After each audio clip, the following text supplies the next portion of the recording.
I didn't start traveling the world in my 20s. I started later in life after success, burnout, and realizing that life can go by fast. My name's Gary Dean. I'm your Blue Hat Bucket List traveler. Saw the world by cruise ship, did 34 cruises in 43 months. And in that same 43 months, I drove all 48 states and 10 provinces in my Mustang GT500. Great car. So I was a party guy, which kind of blew my 20s. I wasted my 20s. I was 29 when I finally stopped that. I had to go get help. I had just partied too much. I couldn't stop really. By the time I was 29, I was pretty much a write-off as far as a normal life. I was just a party guy. So I went and got help, and 30 years ago now. And it worked for me, luckily. I managed to stop, but I can't have any. I'm one of those guys. I can't have one or two. My stopper is broken. I can't stop. So my 20s were gone. My 30s, I started to rebuild my life. I had to start from, negative. I was in the hole a lot financially and every other way. And started working again. I was a finance guy before I lost everything. And I got back into finance, luckily. And in finance, always can progress through better jobs. And I did, and started to make better money. Got married in that time, got divorced in that time in my 40s. And then I started my business. Before I started my business, my trips would be like drive to LA. I lived on the West Coast, so just not, I didn't have much budget. I was going to night school. I was working. Night school cost a lot of money. Getting the finance degree and whatnot, working towards it. I never did finish it, got close, started my own business instead of finishing. I was half a year away from finishing, so I could have, but wanted to start my own business because then the income is unlimited. There's not a ceiling, so make as much as you can, as you are able to. And Vegas a couple trips, not much at all. And then I go from that, I get divorced, I start my business, and it turns out I should be working in the Philippines. So for the call center would, I sell business to business, so a call center would help me a lot. So that's my first big trip, is nonstop flight, Vancouver to Manila, 14 and a half hours. Before that, I'd flown, 2 hours at a time, maybe Vancouver, Vegas, 2.5 hours, something like that. Like never been anywhere really. So boom, I'm in Philippines, and in a small city in the north of Luzon, up right by the South China Sea. So beautiful small city, and started a business there. I had a lady there, spent 16 years there. But that was really the start of my travel. So I was traveling around there. And then so I started that business there. I hope you're drinking coffee. I love the coffee. I buy it all over the world, grind my own. I want to just show too my last cruise, and I bought the cup. Norwegian Sun will be my last cruise ship. And my NCL Jewel was my first cruise ship, and then the Sun was going to be my last. And I've been on the Sun a lot. It explores the world. I'm pretty sure I did East Africa and whatnot on this one too. And I went to Honolulu to Melbourne, which was 31 days. This is a 22-day now. My 34th cruise is a 22-day. I flew to Cape Town, South Africa, a long flight from Vancouver. And I went through New Jersey, Vancouver to New Jersey, and then New Jersey nonstop to Cape Town. So 2 flights at least, so it could have been worse. And then got on the ship in Cape Town, and then out and up through West Africa. And now we're heading over to Canary Islands, and then through Vigo, Spain, which I've never been to, and then get off in London. So, and I've been in London a couple times, Southampton or whatever, but yeah. And then I was in Asia, now living in the Philippines, and my business started to make money, which was lucky. Always a bit of skill involved in that, but you always need some luck too. So now I could travel a bit, and traveling around Asia was actually quite easy. Wasn't far, but I did live. I was an hour flight down to Manila, so that always, was a bit of a drag. After flying to Manila and then, wait around, get the plane out and go, Hong Kong, Singapore, Malaysia, Indonesia. I don't know. I could keep going on. Vietnam. I saw by cruise ship. Actually, didn't fly there. But those first ones. And I went to like MotoGP events, Formula One events, did some of that stuff. Just wanted to see places finally, had some money. My girlfriend could travel Asia. She had Philippine passport. So that worked out good. We traveled around. and enjoyed it. It was a nice break. I still was a one-man show for the business. My girlfriend ran the call center, owned the call center and ran it, and I ran the import business. So I still had to work at night wherever we were to be on North America time. But it works out when you're traveling in Asia. I could do things all day long, have an afternoon nap, 3 or 4 hours, wake up 7, 8, 9 at night, and work 3, 4 hours. Make sure while I was traveling. When I wasn't traveling, I was working a lot more hours, but work till midnight or something, and then sleep again and get up at 6, 7 a.m. and breakfast and go out and do things, see things. So worked out good. And then my girlfriend got the USA visa first, or Canada visa first. So then I could start bringing her to Canada. So we started to see more of Canada. And then she got USA visa, and that's when the traveling really started. I could show her, I think her first trip we flew to LA, then we flew LA to New York, and then we did New York to Honolulu, and then Honolulu to Las Vegas, and then Las Vegas back to LA, and then back home. So showed her I said, that's kind of the main things. While we were in Vegas, we did Grand Canyon and all of that. Hired a Hummer for the day, tour guide, Hummer guy, and small tour, and toured out there and did all that. My mom and my sister and niece came down from Vancouver and spent the time with us. So it was nice traveling. Had some budget.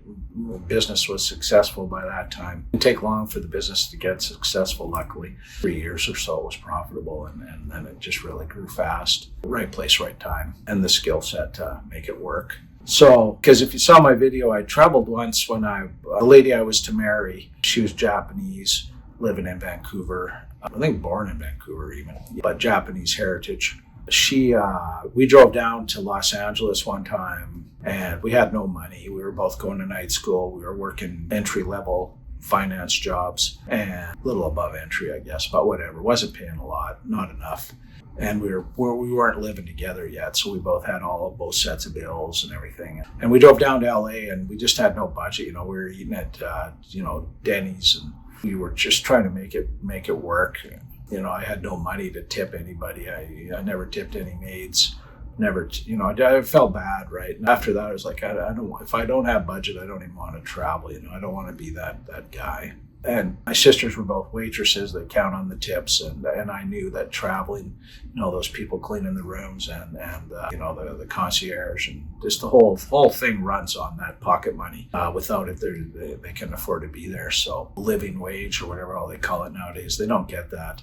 They're expected to hustle up tips. And so I started traveling around Asia. That worked out great. And like I said, she got the visas, and we did North America.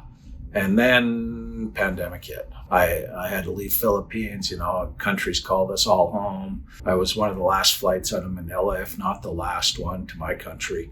I think I was. And that was how I got off of there and didn't have, wasn't sick. I have no idea. It was a terrible, terrible flight and a terrible time then, right? I'm just used to just living wherever and doing whatever I want. Now I'm just trapped in my condo. Not even mine, just living with my mom. I had nothing, no real estate in Canada. So I was living with my mom, and she was over 80 at the time. So I think just turning 80 when that all went on. And so I was really trapped. I couldn't go out because I definitely didn't want to get her sick and whatnot. So anyways, it was a tough time. And then pandemic started to lighten up on travel, and my girlfriend could fly to LA again. So I drove down there and saw her. I don't think Canada was letting her in yet, but America was letting people fly. So she flew into LA, and I went down there, and we drove up to San Francisco, and then all the way across to Myrtle Beach, and then down through Miami and everything, and then back through Texas and all that. And it was a great road trip. I loved it. I think we were gone 30 days. We drove for 30 days. And she got back on a plane, and then I had bought my mom, I guess for her 80th birthday, if I think about it, the cruise, well, maybe 79. But anyways, for her birthday, I bought her the Alaska cruise. And that's what started this next journey. I got on the NCL Jewel with her. My mom had cruised NCL before. I'd never been on a cruise ship, and I got on there. And I'd been, traveling around Asia and across America and whatnot, stayed in some nice hotels, but this one was right up there with the best, some 5-star resorts. This is a 5-star resort floating and easy, because I've been driving everywhere. And when I was in Asia, I was flying everywhere in taxis and hotels and onto planes and airports and just go, turn.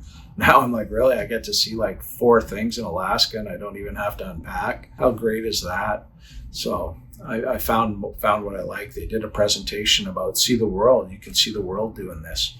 And I thought, yeah, I want to. Also, some of the reasons, as I got to be into my 50s, I started losing people I'd gone to school with, started dying, heart attacks, other diseases. Some of the guys I knew from Vancouver that I'd been around for, 25 years or whatever it would have been, some passed from cancer, things like that. So people were exiting. And that was, hey, life is short. And that hits you at a certain point in life that, how many days. When I quit partying, I realized one time it's 10,000 days since I partied. 10,000, it's not a big number, Think of that in terms of dollars, 10 grand, it's not a super amount of money.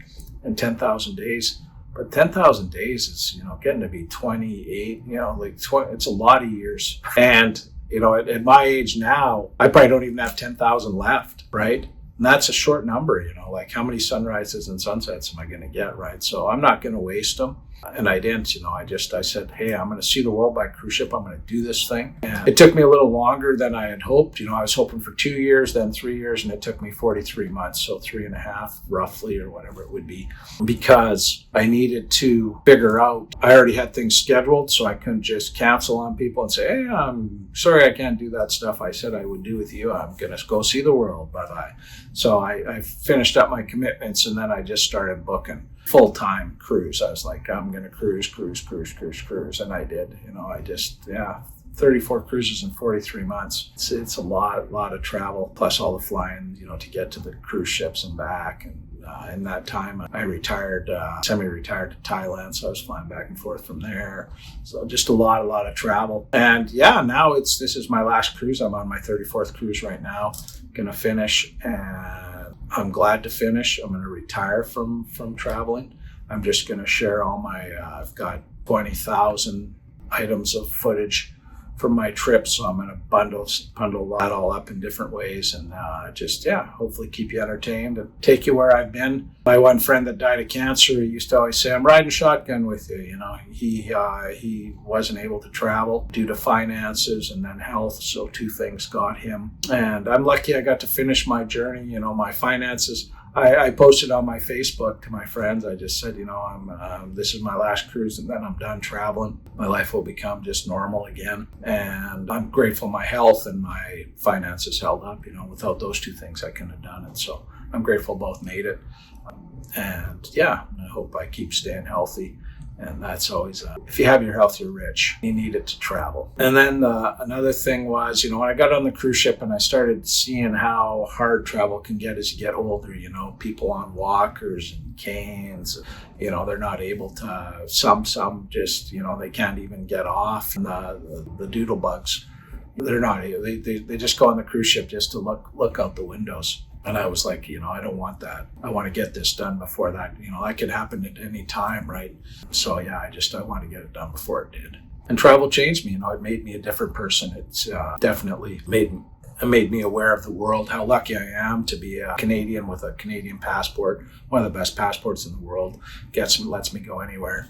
And a lot of people can't go anywhere, they're stuck there. I stopped waiting for someday. And I just started going. That journey of 1,000 miles starts with the first step, and truer words were never spoken. So if you got something you're thinking of doing, just do it. If you got the finances, and if you don't, just do something. You probably there's probably something in your city people drive all the way there to go see, and if you haven't seen it, go start there. Get over there, have a look, drive for half an hour, or 5 hours, and do that. Lots to see and do, and I hope you're doing it. Cheers.